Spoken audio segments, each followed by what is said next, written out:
It's the Kyle Hyman Show on Redeemer Radio. This is Kyle Hyman, and joining us to talk about Humanae Vitae on the 50th anniversary, we have Why Humanae Vitae is Still Right, edited by Dr. Janet Smith. Thanks for being here, Dr. Smith. It's good to be here. Thank you. My first exposure, at least that I can remember, to Humanae Vitae was from Contraception, Why Not? It's had more than 2 million copies of that talk have been distributed, and it's really influenced a lot of people. But do you remember when you first learned about Humanae Vitae? You know I'm an old person, all right? Sort of. That's a good question. In my graduate years, I was a graduate student at the University of Toronto, and a number of us had become very enthusiastic about our Catholic faith. And this was in the late 1970s. And people were very troubled that they had our colleagues were troubled that you had all these intelligent young Catholics who were very enthusiastic about being Catholics. And they could not believe that we would support the Church's teaching on contraception and on women priests, for instance. And we were already sort of predisposed to be 100% Catholic. We'd come to understand what the Church was and love the Church. But we decided we needed to study these matters in order to be able to defend them. So we had a Humanae Vitae reading group, and we worked through it very carefully together. And we decided that we all thought it was eminently defensible. And so I think that's my first real encounter with Humanae Vitae. I was 18 when it came out, and I have no recollection of it coming out. And only when my sort of really full steam return to the faith, I'd been a practicing Catholic for my whole life. I took a little glitch in college, but I'd been full steam Catholic for some time, but hadn't really thought about such teachings as being problematic. So at what point did the topic become really important to you that you started investing time into research and writing about it? Yeah.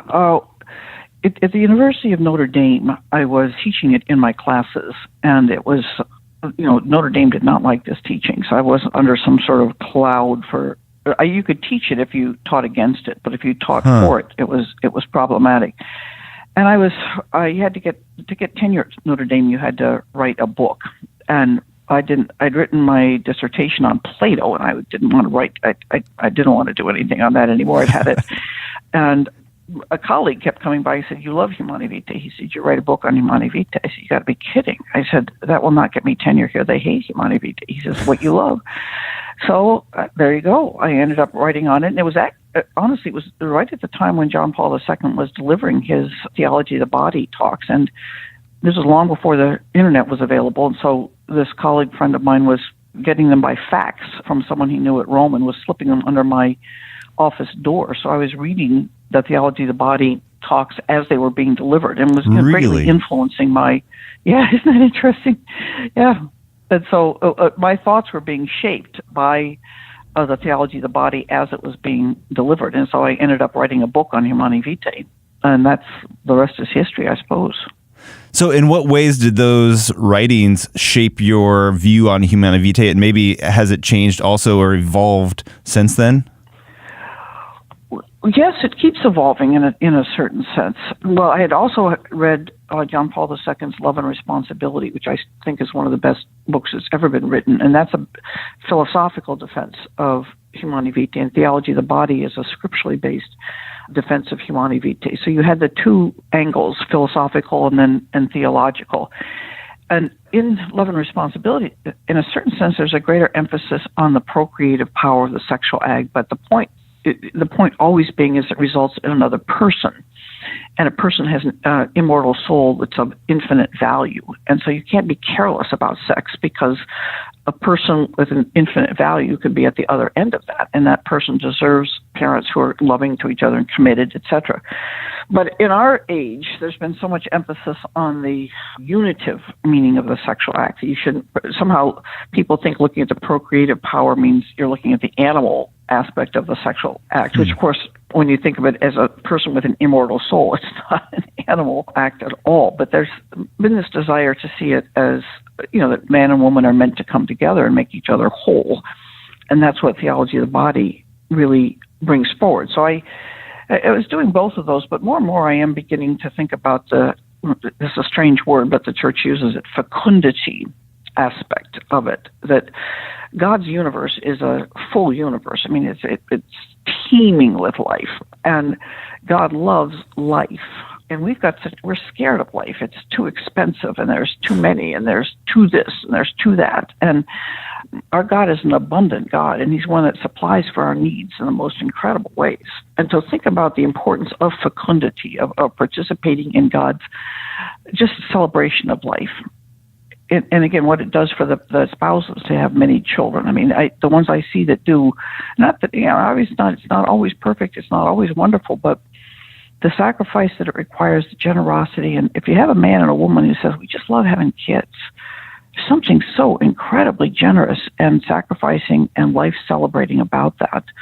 So I'm leaning a little bit more in that direction these days. And again, what an affirming thing it is to say to another person, I want you to be the parent of my children, which is what the Non-Contraceptive Act always says. I want you to be the parent of my children. When you say that to a person, you're saying, I'm in it for the long haul. And I want to replicate you.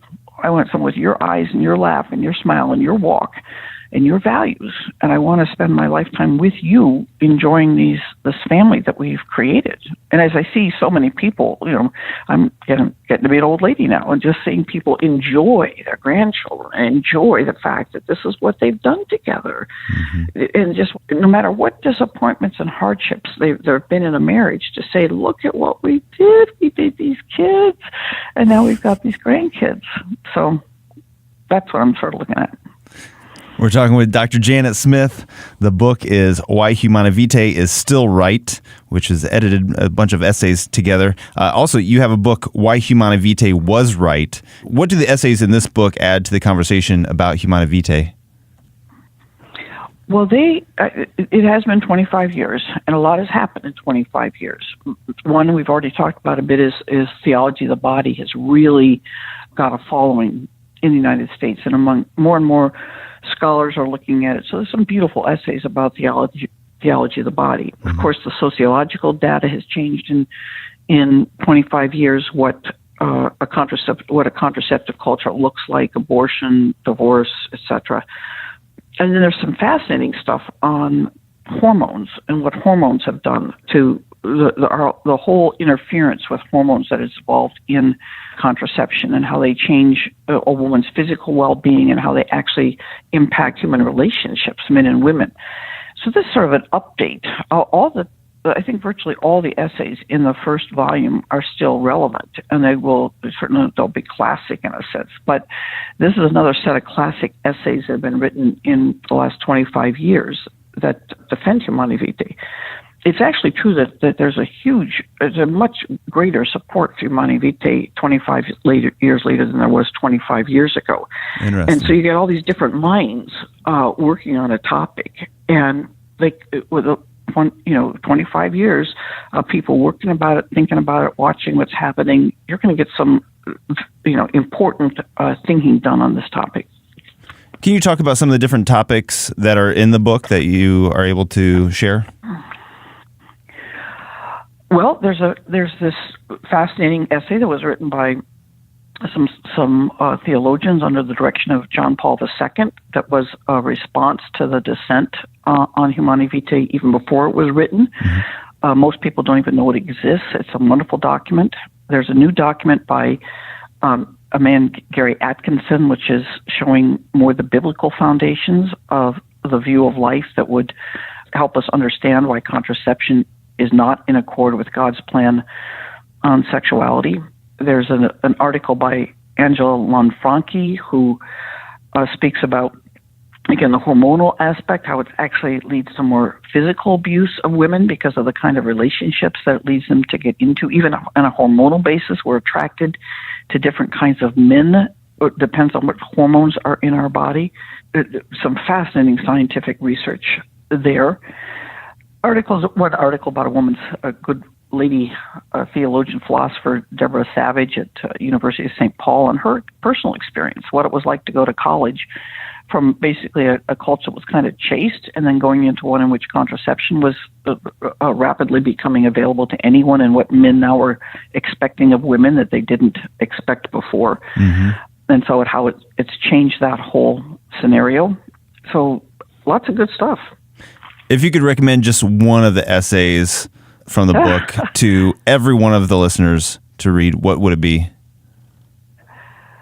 Well, possibly Christopher West's article. He actually turned in an article that was twice as long as we could print, so he made a little book out of it. But the what remains, it's a fascinating connection between the current culture, Marxism, Fatima, theology of the body. It's just excellent. Another one by Michael Waldstein, who is the translator of Humanae Vitae.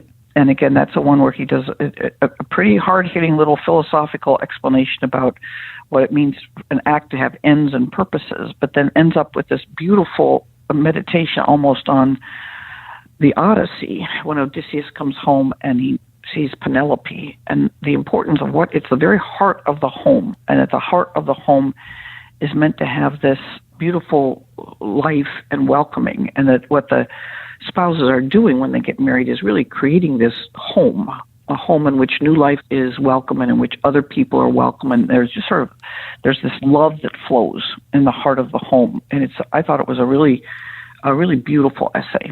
There's lots of good essays in there. Yeah. Who would you recommend this for? Is this more academic, intellectual, or is this something the average person could pick up and get something out of? Well, it depends on what you consider the average person. The average person is not the least bit interested. Sorry. But yes, we did not mean it to be really a scholarly work. There's some essays in there that verge in somewhat of a scholarly direction, but we mean it would be excellent for college students. Excellent. In fact, I met a professor the other day who said he's used the first volume for 25 years in his classes, and this would be that sort of thing, that you're discussing contraception. This is a fantastic volume for lay people who really want to have a deeper understanding of many different angles, but from which this topic can be addressed. And we have another one in there. There's so many, but another one that's discussing how actually the church's teaching on contraception has helped modern medicine. Because if you say that contraception is bad, you're going to say, like, well, are we going to just have all the babies we can have? But of course, there's been this deeper and deeper and deeper understanding of a woman's hormonal system by those who want to promote natural family planning and try to be able to pinpoint most precisely when her fertile period is. And that's done great things for women's health, for being able to diagnose different conditions that women have that might be interfering with her infertility. So there's been a huge advance in our understanding of a woman's fertility system and how to help infertility that's used with natural family planning helps a woman locate, well, is there something very irregular about her system, and what's the problem? Is it a lack of minerals? Is it a lack of vitamins? Is there endometriosis? All sorts of things that can now be pinpointed. All right. Well, thank you so much for joining us. Again, the book is called Why Humanae Vitae is Still Right, edited by Janet Smith, and you can find it at ignatius.com. It's on Amazon, Barnes & Noble, everywhere else. janetsmith.org. Thank you so much for joining us today. For the good questions. We also thank Notre Dame Federal Credit Union, and until next time, leave room for the Holy Spirit.